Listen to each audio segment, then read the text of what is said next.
আসসালামু আলাইকুম। আশা করি সবাই ভালো আছেন। আমি Saeed Nadimul Hasan, education immigration consultant and founder of prospective Bangladeshi students planning to study abroad. আমার স্টাডি ইন ইউরোপের তৃতীয় ভিডিও আজকে। রোমানিয়া, পোল্যান্ডের পর আজকে আমি ফিনল্যান্ড নিয়ে একটা ভিডিও করছি। খুবই পপুলার একটা ডেস্টিনেশন বাংলাদেশি স্টুডেন্টদের জন্য।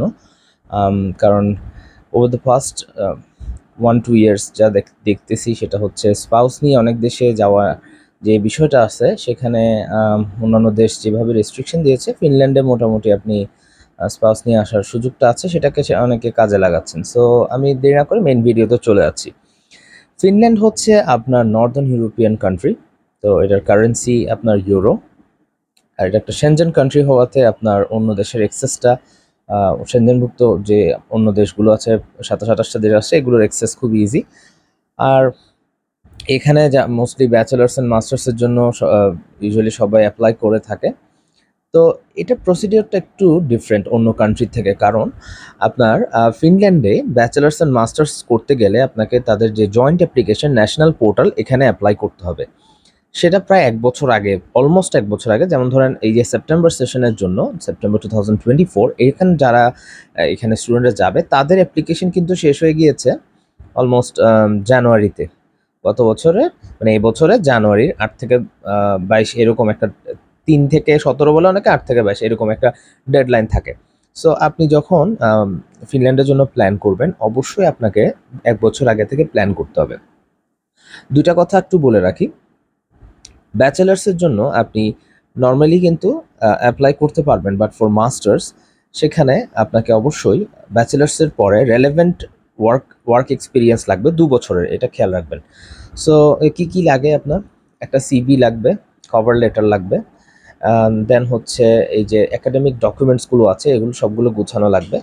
কারণ এখানে আপনার লিগ্যালাইজেশন সব প্রত্যেকটা ইউনিভার্সিটিতে লাগছে না, ইউনিভার্সিটি টু ইউনিভার্সিটি ভ্যারি করে। যেসব ইউনিভার্সিটিতে লাগছে সেগুলোর মধ্যে যদি আপনার 6টা অ্যাপ্লিকেশনের মধ্যে ওই ইউনিভার্সিটিগুলো থাকে, দেন অবভিয়াসলি আপনার লিগ্যালাইজেশন করতে হবে। লিগ্যালাইজেশনের সিস্টেমটা আমি একটু বলে দিই, আমার আগের ভিডিওগুলো দেখলেও আরও ক্লিয়ার হবে।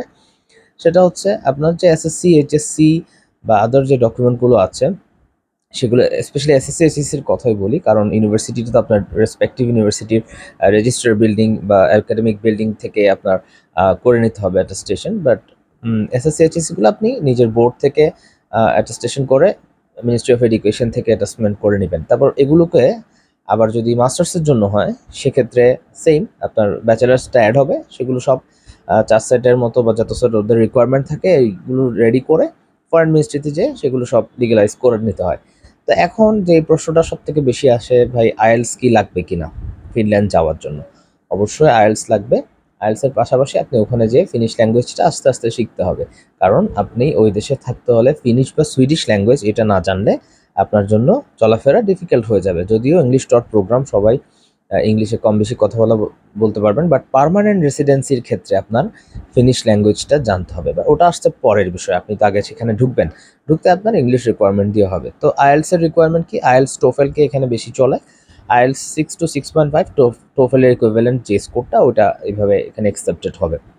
কিছু ইউনিভার্সিটিরা ভ্যারি করতে পারে। ইন জেনারেল ব্যাচেলার্সে 6, ইন জেনারেল মাস্টার্সে 6.5। সো এইটা হচ্ছে বিষয়। আরেকটা যে জিনিসটা এটা হচ্ছে ব্যাংক স্টেটমেন্ট। ব্যাংক স্টেটমেন্ট আগে ছিল 6,720 ইউরো টোটাল আপনাকে 3 মাসের জন্য দেখাতে হতো, বাট এটা এখন এটা নাই, এটা ইনক্রিজ করেছে। 7,000 থেকে 8,000 ইউরো দেখাবেন এখন, 3 মাসের জন্য দেখাবেন। আপনার close family member, first blood যেটা আমরা প্যারেন্টস বলতে পারি, ফাদার মাদার বা স্পাউস, এভাবে আপনি করতে পারেন। বা যদি সেলফ হন সেক্ষেত্রে মাস্টার্সের ক্ষেত্রে অনেকে সেলফ হয়, তো সেক্ষেত্রে আপনার নিজের ইনকামটাকে দেখাতে হবে, বাংলাদেশে আপনি কত ইনকাম করেছেন বা বিজনেস করেছেন সেটার উপর ডিপেন্ড করে আপনি 3 মাস যদি স্টেটমেন্টটা দেখান, তো সেক্ষেত্রে আপনি 7-8 হাজার ইউরোর মধ্যে, এখন যদি 110-15 এরকম হয়ে থাকে তো হবে আপনার 9-10 লাখ টাকার মতো ব্যাংক স্টেটমেন্ট দেখাতে হবে। তো এখানে আরো কিছু আনুষঙ্গিক খরচ আছে, যেমন embassy fee 430 euro, insurance 240 euro, air ticket and others, একটু প্লাস মাইনাস একটা হিসাব দিচ্ছি আর কি। Air ticket and others 2,000 euro, এরকম একটা প্লাস মাইনাস হিসাব আছে। সো আরও কিছু আনুষঙ্গিক খরচ থাকতে পারে। তো ফিনল্যান্ডকে যারা চুজ করছেন তারা অবশ্যই সময় নিয়ে অ্যাপ্লাই করবেন। গুড কান্ট্রি, অপরচুনিটি ভালো ইউরোপিয়ান কান্ট্রি হিসেবে। তো সবার জন্য শুভকামনা। আর কোনো প্রশ্ন থাকলে অ্যাডমিন প্যানেলকে নক দেবেন। আসসালামু আলাইকুম।